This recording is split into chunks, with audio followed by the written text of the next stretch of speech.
I consider myself to be in the 1% club. That's because 99% of people who want to become a software engineer never become one and never learn how to build software. About 10 years ago, I found myself exactly where many aspiring backend devs are today. I was drawn to software engineering for all the reasons you probably are. The thrill of building things that mattered, solving complex problems, and yes, earning well. But here's what nobody warned me about, and that was that I was about to enter what I now call the engineering graveyard. That place where dreams of becoming a developer go to die. I spent 18 months spinning my wheels trying to build projects that looked impressive, but on the surface were fundamentally broken underneath. I jumped between languages and frameworks like I was shopping for clothes. And if I could go back in time and hand my younger self a roadmap, one that would save him from those 18 months of frustration, this is what I would give him. Now, before we dive in, quick shout out to the sponsor of this video, Scraper API. If you've ever tried web scraping, you know it can quickly turn into a headache with proxies and rotating user agents and getting blocked just when you're about to get started. Scraper API handles all of that behind the scenes. You send a request to their API endpoint and they handle everything else for you. Now, let's go ahead and start with lesson number 1, which is the skill I didn't know I needed. And it really ended up changing everything for me overnight. When I first started, I thought backend engineering was about picking a programming language or grabbing a framework and writing code. That's what everyone else seemed to be doing. That's what every tutorial out there taught me as well. But what I was missing was something massive, something so fundamental that once I discovered it, it was like putting on glasses for the first time. I couldn't see how the flow of data worked. I didn't understand how a request moved through my system. When someone hit an API endpoint, I knew my code ran, but I had no idea how it ran, how the parts all work together. I saw functions and models and classes, but I couldn't really picture abstractly how everything worked together in the real world. Now, here's where it gets kind of embarrassing. And it's that I built an entire e-commerce API system that I was proud of from a tutorial that I watched. It had clean code and I finally deployed it to Heroku. My friend asked me what happens when someone puts in an order. I froze. I literally could not explain the journey of the request through my system, a system that I built.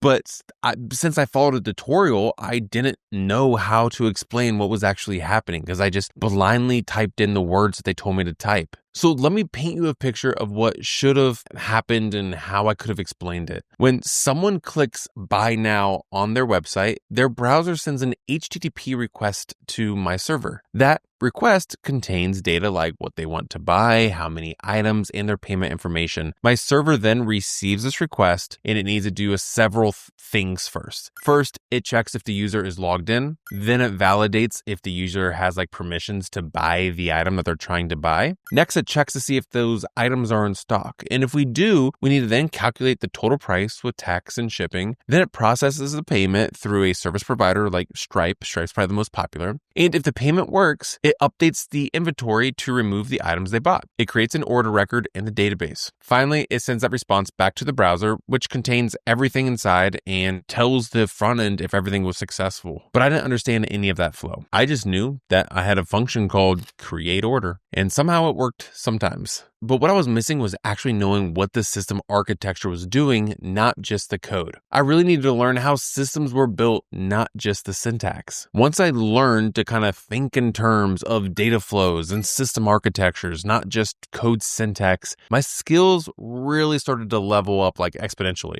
I started to be able to design better APIs and actually explain what my systems did. Now, this is exactly what senior engineers think like. This is what they're going through when they're designing new features and thinking about frameworks and how they're going to map data to the system to create some kind of flow that works perfectly with what we need. And this is how we need to start thinking when we build our own systems. And now, lesson number 2 is the temptation that wasted literally 8 months of my life. And you're probably falling for it right now. I fell for this temptation hard.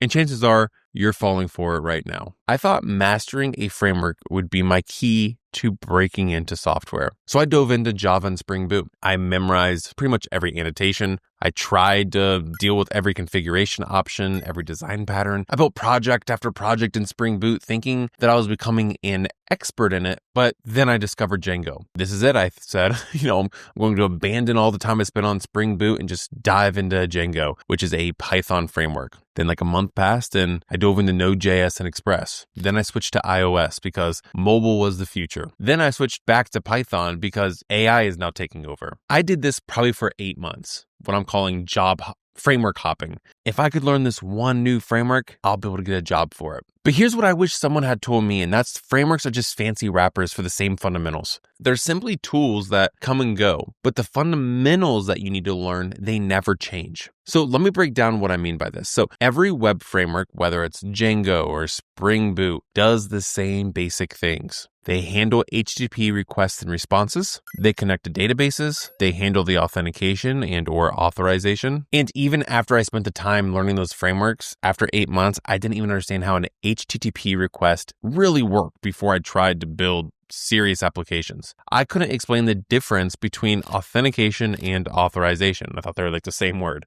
I had no idea how databases actually stored and retrieve data. The wake-up call for me was when I was doing a technical interview. I don't know if I even had a job yet, but the interviewer asked me how to handle 10,000 concurrent users at the same time hitting my API. I started talking about Django settings, and I think I switched over to talking about Spring Boot configurations. And then eventually he kind of stopped me and said, okay, forget the frameworks. How does HTTP work? How would you cache those HTTP responses? And how would you structure the database queries to work with this? I had no answers. All my framework knowledge was useless because I didn't understand what was happening underneath the framework. Like, what was the next level of technical detail I needed to know? So here's what I wish I had done instead. I wish I spent those 8 months mastering HTTP databases, caching strategies, authentication patterns, and system design concepts. The things that actually power every backend system, regardless of the framework that's involved. Now, let me give you some specific examples of what I mean by learn the fundamentals. Number one, like I've been talking this whole time, understanding HTTP. What happens when you type a URL into your browser? What's the difference between get, post, put, delete? What are HTTP status codes, and when do you use each one? You might even ask, how do cookies work? How do headers work? And what really makes up an API? I'd also understand databases. How do you design database tables to avoid problems? What's the difference between SQL and NoSQL databases? How do database indexes work, and when should you use them? And maybe even learn what are database transactions and why they matter with an application. And another big one that I get asked all the time, or I ask all the time, is authentication questions. So you need to know what's the difference between authentication, which is who you are, and authorization, which is what you can do. You also want to learn how sessions work and stateless authentication works, like JWT tokens, and how you can securely store passwords. The engineers who move fast, they know framework, sure, but they're obsessed with the fundamentals underneath, and you really need to take it to the next level. And when senior engineers need to learn a new framework, it takes them days instead of months because they understand what the framework is really doing behind the scenes. They just need to learn the new keywords and the new things to type in for that framework. And once you learn a framework, learning other ones becomes so much easier. Now, lesson number 3 is that the mistake that held me back for years and why your code might be too clever for your own good. So early on, I thought I had to prove how clever I was. I thought backend engineering was about writing code that impressed people. Short, elegant, maybe a little complex. I studied design patterns and tried to cram as many as I possibly could in every project. And funny enough, I remember spending a weekend on my side project, refactoring maybe a simple authentication system. And inside that one flow, I implemented the strategy pattern, the factory pattern, and the observer pattern all at once. And it's funny because I remember being so proud in it because it used all these different design patterns. It was extensible and maintainable, but I turned 6 lines of code into 30 lines of complexity that I couldn't even follow. Now, I had a mentor, and I remember showing my mentor colleague what I implemented over the weekend, and he, no joke, laughed. I think it was either over coffee or lunch, but he laughed. And that's when I learned that the engineers who get handled the big projects, the critical systems, the features that could make or break the company, they're the ones whose code is boring. It's not fun. Their APIs are predictable. And in backend engineering, boring code is beautiful code. Clever code is clear code. Clear code is clever code. Let me give you some specific guidelines. So like 1, use descriptive names, even if they're long. So instead of naming a function process, write something clear like process payment and send confirmation email. 2, break complex operations into small single purpose functions. So instead of like one giant function that literally encompasses and does everything, write several small functions that do each one thing really well. 3, you want to be able to handle your errors explicitly, so don't hide them. So instead of code that falls back to defaults, write explicit checks and clear error messages. And then 4, you want to make the happy path as obvious as possible. So your main function should be easy to follow, handle edge cases, but don't like obscure the main logic. The main logic should be the story. And lastly, write for the person who has to debug your code in the future, because that can easily be yourself. Now, lesson 4. Now, this is the choice that made me grow faster than like anything else, and why comfort can be your enemy. And so for the longest time, I saw places where I felt confident, communities where I was one of the better developers, and the projects where I knew I would shine. If I knew exactly how it worked, I raised my hand because I wanted to be a part of it. It felt good. I got positive feedback. I could help others. I felt smart, but I was stagnating. The biggest leaps in my career came when I did the opposite, when I deliberately put myself in situations where I clearly was out of my depth. So let me tell you about like those specific moments that really clicked for me. I had been programming for probably about a year now, mostly building simple websites and, following tutorials. I felt pretty good with my current skills. I might be able to build like a basic blog, handle user authentication, and deploy on Heroku. I remember joining a Discord server for senior engineers, and I was like, definitely felt like I was out of place. They discussed system designs at like companies like Uber, Netflix, and most of the time I just lurked. I didn't actually like add to the conversation because what they were talking about was like way over my head, because they were, I remember them talking about like distributed systems, event sourcing, and microservice architecture. And I really just knew like basic concepts. I did not know what that even meant really. I understood probably like 30% of what they were even talking about. But I remember me stepping out of my comfort zone. I was like, I always try to look up every term I didn't know. And eventually I worked up like the courage to ask a question about like database sharding, because I heard that and I thought that sounded sweet. I was like, what's database sharding? And I remember one engineer in the Discord channel wrote a long explanation about how they might approach photo storage at scale using sharding. And I remember that single response taught me more about like real world system design and database sharding than like any tutorial can teach, right? And most importantly, it showed me what I don't know, and that it opened up a lot of doors for me just to keep learning about new items. So here's what I discovered, and that was that the fastest way to level up is to surround yourself with people who make you feel like a beginner again. That discomfort that you feel, that's your brain forcing you to grow. That discomfort is where like magic happens. That's where you stop being a beginner and start becoming like a real software engineer. And now lesson number 5 is the unsexy habit that put me ahead of everyone else while they were all chasing like shiny stuff. It's easy to love the excitement at first of programming. The first API endpoint that returns JSON, the first successful database query, the first deployment that actually works. The dopamine hits are incredible, at least for a nerd like me, they were. Every new project felt like a fresh start, a chance to build something amazing. But I quickly learned some tips, and it's what really matters in backend engineering isn't the exciting moments, it's what happens after the excitement fades. The problem wasn't the exciting new features, right? The problem was that I skipped the boring fundamentals. I'm kind of looping back to how boring code is the best code, because it's not just boring code, it's also boring fundamentals, like which includes like proper error handling, comprehensive logging, input validation, database constraints, automated testing. Consistency isn't flashy, but it definitely compounds. The developers who succeed long-term aren't the ones who build the most impressive demos. They're the ones who build systems that work reliably, day after day, and that everyone enjoys using. I started treating every piece of code like it would run in production for years, and I think that really helped me with my career. Because the code, I started taking all my pieces of code seriously. So some of the habits that I started implementing was like, always handle the unhappy path first.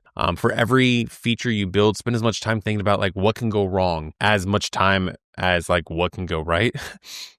Number two, like log everything that's important. When something breaks in production, and it will, logs are your best friend. I think it's easier to look up logs and spin up a dev environment and add in debugs. Third, you want to write tests for edge cases, not just happy paths. Don't just test that user registration works, test what happens when someone tries to register with like the same email twice. 4, you need to learn database constraints. Don't just validate data in your application code. Add constraints to your database too. Helps tremendously. 5, make sure your errors are helpful. Maybe return generic errors to the user, but make sure like what you're logging and having in your system is helpful for you. And just remember that most beginners burn out, chasing that next dopamine hit, the next framework, the next project, the next tutorial, the next tool. But real progress happens in between those moments. In the moments when you're improving something that already works and it's forcing you to really sit down and gather and learn what you're doing. Now, lesson number 6 is the decision that changed everything for me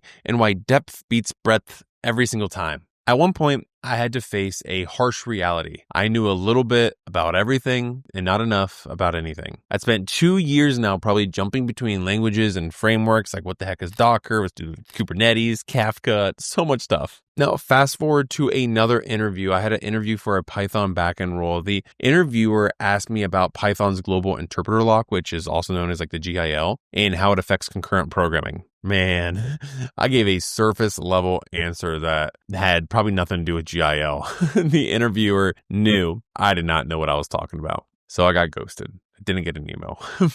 But before my next interview, I chose to go deeper instead of wider, picked Python and Django, I believe was like my main language and framework then. Not because they were the best tools, but because they were good enough for what I was trying to learn. I didn't get that job either, but I did spend at least 6 months, really building, real applications that I wanted to solve using Python. Now, a fun fact, I literally coded every day for a year before I got my first programming job. And I think that's like kind of what puts me on like a similar level to know like the struggles that it takes to become a software engineer. I was not a software engineer. I was a business analyst and I really wanted to become a software engineer. So I was working with the senior dev and, every day I was talking with him on what I needed to learn, how I can get better. I was watching YouTube and I was purchasing courses on Udemy. And, this was back in 2014, 2015. And, I put in the work and eventually that led me to my first offer as a real software engineer where I got paid